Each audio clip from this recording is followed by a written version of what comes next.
oilaviy munosabatlar, yana farzand tarbiyasida karyeramda ham o'sish bo'lib ketdi. Farzandlarim munosabatida ham qalb bilan bog'lansa, ana o'shanda ongi fikrlar joyida bo'lsa, hamma narsa o'z-o'zidan bo'lib ketaverar ekan. Bora, yaxshimisiz? Yaxshi keldingizmi? Mana siz bilan birga ishlayotganimizga ham mana 1 yil bo'lib qoldi. Ancha katta muammolar bilan kelgandingiz. To'g'ri. Keling, qanaqa natijalarga erisha oldingiz mana shu davrda?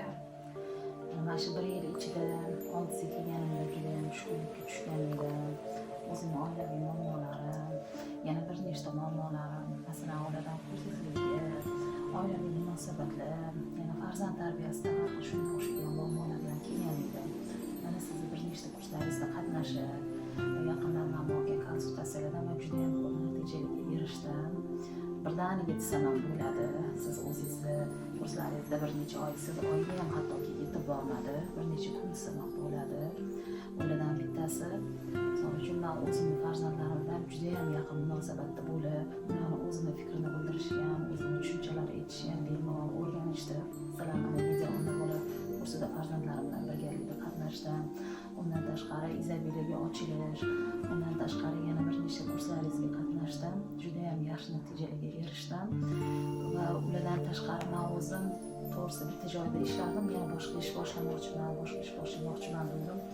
Alhamdulillah, yana boshqa ishlarga ham taklif qilishdi. Ishlarga ham kirdim. Birdaniga o'zimni hal qila olmagan bir nechta yillik orzularim o'z-o'zidan ro'yobga chiqib ketdi. Xudoga shukr, mana aytsamki, o'zimni fikrimni bemalol ayta oladigan bo'ldim. Misolga ichimdan nimadandir o'zimni his qilardim, lekin shuni tashqariga chiqara olmas edim. Inson birinchi bo'lib bu gapirish uchun ham, o'zini ichidagini tashqariga chiqarish uchun ham oldin uni fikrini to'g'irlash kerak ekan. Ongini, fikrini, qalbini tozalash kerak ekan.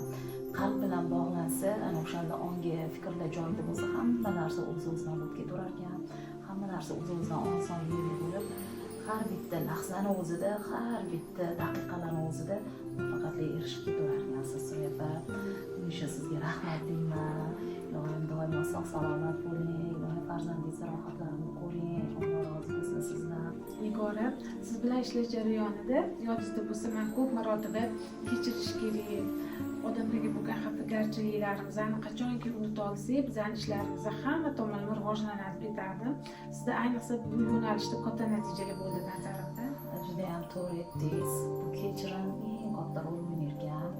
Men o'zimda to'g'ri biz insonlar tushunmas ekanmiz. Bizga kechirib ketdim, unutdim derkanmiz, lekin ichimizda, qalbimizdan tubida o'sha kechirmaslik bizda adovat baribir qolar ekanda. Baribir ildizi qolar ekan. Shuni siz o'zingizda o'rgatgan praktikangizdan mana shu kechirim amaliyotini qildim. Juda ham katta natijaga erishdim. Hattoki shu yozayotganim o'zida to'g'risida ichimdan, qalbimdan shunaqa ovozlar kelyapti, shunaqa naqbotda ko'zlarimni to'xtata olmadim. Ichimdan tub-tubidan shu ildizi bilan kechirim bo'lsagina, qalbdan astoydil qilsagina ana o'shandagina natijaga erishar ekansiz. Juda ham birdaniga o'sish bo'lib ketdi.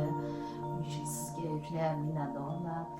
Masalan, bitta kechirim deganidan faqat odamlar misol uchun o'zini otasini, aka-ukalarini yoki yaqin insonlardan, hattoki farzandlaridan ham xafa bo'lishi mumkin. Biz umuman tushunmas ekanmiz-da, buni umuman bizani kechirmaslikka, ularni nima qilishga haqqimiz ham yo'q ekanda. Mana shu kechirimni o'zi juda katta gap ko'p ekanda. Biz kechirdik tilimizda aytamiz, lekin Alloh ham aytgan-ku, mana tili bilan dili bitta bo'lsa, ana o'shanda haqiqiy iymonli bo'ladi, haqiqiy inson qalbiga, haqiqiy insoniylik hislati ochiladi. Xuddi shu narsani siz o'rgatdingiz menga. Juda ham mana ishlarimda ham mana keyingi ishlarga taklif qilishdi. Misol uchun undan tashqari o'zimni karyeramda ham o'sish bo'lib ketdi.